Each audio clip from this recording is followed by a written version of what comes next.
scelte, non parlo mai mia moglie che decide, ma è colpa di mio figlio, si fanno le cose assieme per la famiglia. Quindi se noi veneti non pensiamo di essere una famiglia per quello che siamo, per le tradizioni che abbiamo, per il lavoro e le sofferenze che abbiamo sulla quotidiana vita, sicuramente Regione a Statuto Speciale, Sud o altri prenderanno quei treni che noi ci lasciamo sfuggire. Noi per primi dobbiamo essere uniti a fare squadra affinché anche le istituzioni lo possano fare.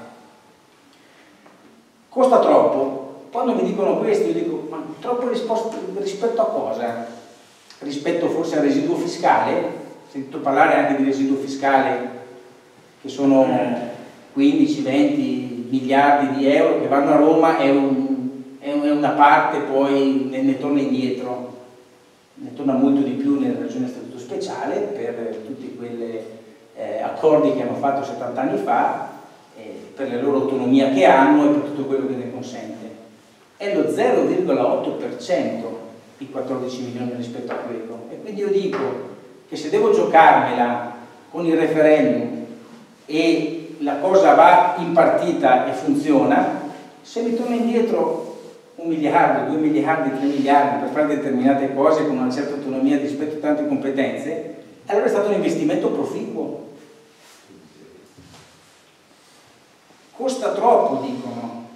senza spiegarci rispetto a cosa, però c'è stata anche una proposta da parte del Veneto. Vi ricordate che siamo andati a votare a un altro referendum? Là si votava no, almeno per la parte mia, si votava no lì, ed era quella del 4 dicembre. La regione era pronta a fare un election day, l'hanno detto in più salse e più formule, e quindi non sarebbe costato, non dico niente perché magari una quota a parte l'avrebbe messa il Veneto avrebbe messo la sua quota a parte, perché a noi non ci hanno mai regalato niente, ce lo siamo sempre conquistato, e quindi se dobbiamo fare la nostra parte la facciamo. Non hanno voluto da Roma, vi arrangiate, e perché voi ci ricattate in questa maniera per dopo accusarci che spendiamo troppi soldi, non dovremmo esprimere la nostra democrazia diretta dopo che quella democrazia rappresentativa delle istituzioni che non ha portato a casa un risultato, ripeto, non per colpa delle istituzioni venete, ma per un'altra parte che è quella romana, non dovremmo farlo? E ancora, il 4 di dicembre i sondaggi dicevano che la gente non era così impegnata su questo referendum, non si sapeva come sarebbe andata, non ho visto, almeno personalmente, sul mio piccolo termometro per misurare quello che vi dico, non sembrava fosse un referendum sentito, eppure è andato a votare oltre il 60%, il 65,5%. Era il dato nazionale, ma in Veneto è andato il 76,7%, vuol dire che i veneti per quella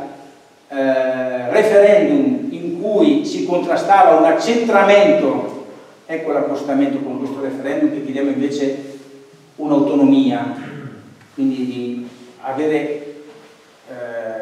un federalismo nostro per quanto riguarda le competenze. Quella volta i veneti l'hanno proprio sentita, che non volevano essere dipendenti senza se e senza ma dai governi romani, dallo Stato centrale.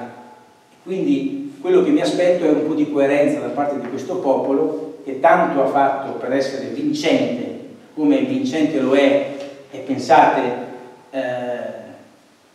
il turismo, siamo la prima regione d'Italia, la quinta in Europa come presenze turistiche. Sì, è vero, Venezia la fa da padrona, ma Venezia è nel Veneto, cioè non è mica che ci mancherebbe, in ogni squadra di 11 giocatori c'è l'attaccante che deve segnare, il portiere che deve parare, quindi non è che uno mi dica ma se non aveste voi Venezia allora non sarebbe primo, ho capito, ma col mai io non ho mai ragionato e neanche mai guadagnato il pane quando vado a lavorare. Pensate, oltre al turismo, la sanità è proprio nostra, abbiamo uno specchietto che ci dice dei risultati che vengono proiettati come eccellenza non solo in tutta Italia ma anche fuori dal paese italiano, e anche il rapporto qualità-prezzo dei servizi. Io dico, se siamo forti e bravi con tutte le difficoltà e con questo legame, questo cordone ombelicale che ci sta stretto con Roma,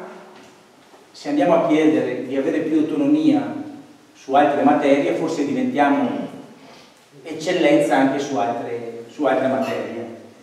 E non vorrei dilungarmi troppo, e quindi io dico che 2017, in questo mese, in quel giorno, andiamo tutti a votare il 22 di ottobre. Grazie.